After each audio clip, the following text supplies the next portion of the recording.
नमस्कार। मैं Pankaj Kumar, assistant professor history, DAV PG college Siwan. आज आप लोग को 1900 का अकाल एवं बंगाल का अकाल, famines of 1900 and Bengal famine के बारे में बताऊंगा। अकाल वह स्थिति है जिसमें प्राकृतिक तथा मानवीय कारणों से व्यक्ति के पास इतना भी अनाज नहीं हो कि वह अपने आप को जिंदा रख सके। 1900 का अकाल। 1899 1900 ईस्वी का भारतीय अकाल पश्चिमी और मध्य भारत पर 1899 ईस्वी में गर्मियों के मानसून की विफलता के साथ शुरू हुआ और अगले वर्ष के दौरान इसने 4,76,000 वर्ग मील क्षेत्र और 5,95,00,000 की आबादी को प्रभावित किया। अकाल मध्य प्रांत और बरार, बॉम्बे प्रेसिडेंसी, अजमेर, मारवाड़ के प्रांत और पंजाब के हिसार जिले में तीव्र था। इसने राजपूताना, हैदराबाद और काठियावाड़ के रियासतों में भी भारी तबाही मचाई। इसके अलावा बंगाल प्रेसिडेंसी के छोटे क्षेत्र, मद्रास प्रेसिडेंसी और उत्तर पश्चिमी प्रांत अकाल से बुरी तरह पीड़ित थे। इस क्षेत्रों में जनसंख्या 1896-1897 ईस्वी के अकाल से बमुश्किल उबर पाई थी। भारत के मौसम विभाग ने 1900 ईस्वी की अपनी रिपोर्ट में कहा, भारत की औसत वर्षा 45 इंच अर्थात 1100 मिलीमीटर रही है। इससे पहले किसी भी अकाल वर्ष में 5 इंच अर्थात 130 मिलीमीटर से अधिक का आंकड़ा दोष अर्थात आंकड़ों में कम ज्यादा का परिवर्तन नहीं रहा, लेकिन 1899 ईस्वी में यह दोष 11 इंच से अधिक हो गया। परिणाम स्वरूप फसल उत्पादन में भारी कमी आई।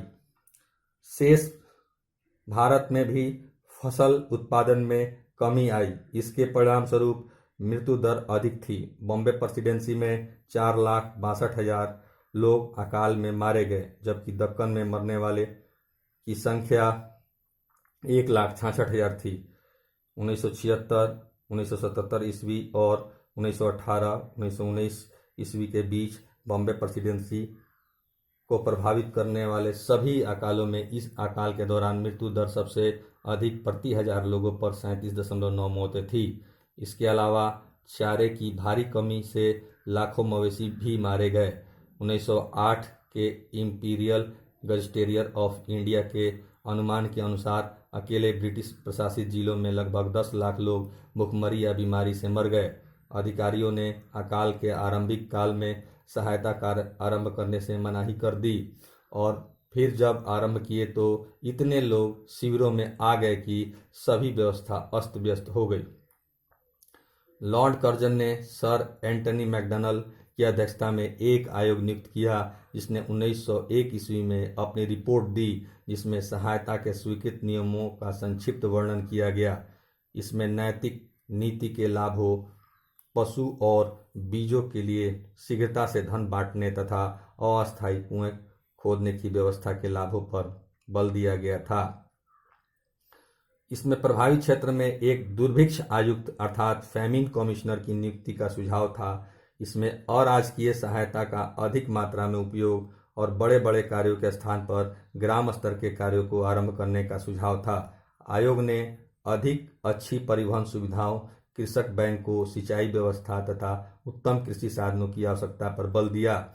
इस आयोग की मुख्य सिफारिशें स्वीकार कर ली गईं और कर्जन के भारत छोड़ने से पहले उसने अकाल से निपटने के लिए कई उपाय किए।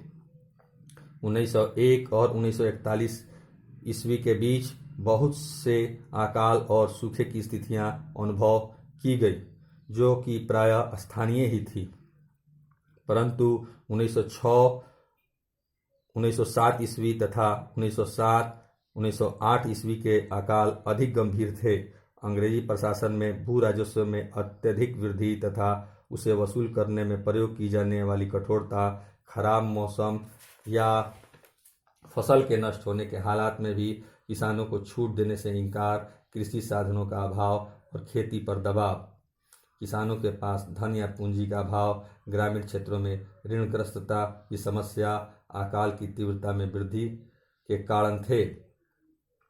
अंग्रेज व्यापारियों तथा उनके एजेंटों ने अकाल के समय में अनाज का व्यापार कर संकट को और अधिक गहरा दिया था।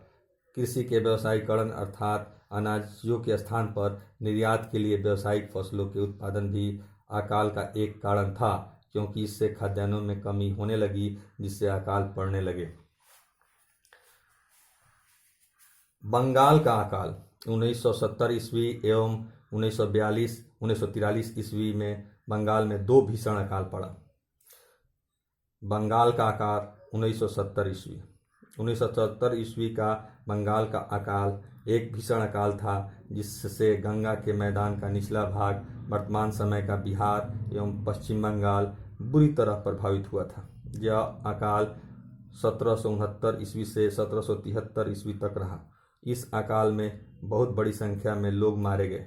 1772 ईस्वी में वारेन हेस्टिंग की रिपोर्ट में कहा गया कि प्रभावित क्षेत्रों के 1/3 लोग इस अकाल में मारे गए थे। इस अकाल का विनाशकारी प्रभाव ब्रिटिश ईस्ट इंडिया कंपनी की शोषणपरक नीतियों के कारण बढ़ गया था।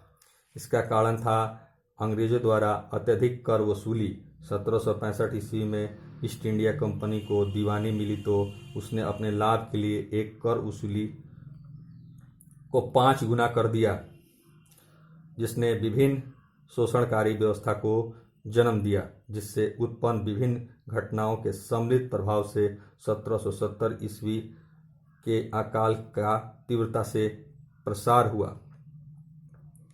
कंपनी की नीति थी कि यहाँ से जो सामान ब्रिटिश निर्यात के लिए खरीदा जाए उसे भारत से कमाए गए पैसों के द्वारा ही खरीदा जाए। इस नीति ने ऐसी शोषणकारी दुष्चक्र का निर्माण कर दिया जिसका परिणाम अकाल में होना कोई आश्चर्य की बात नहीं थी।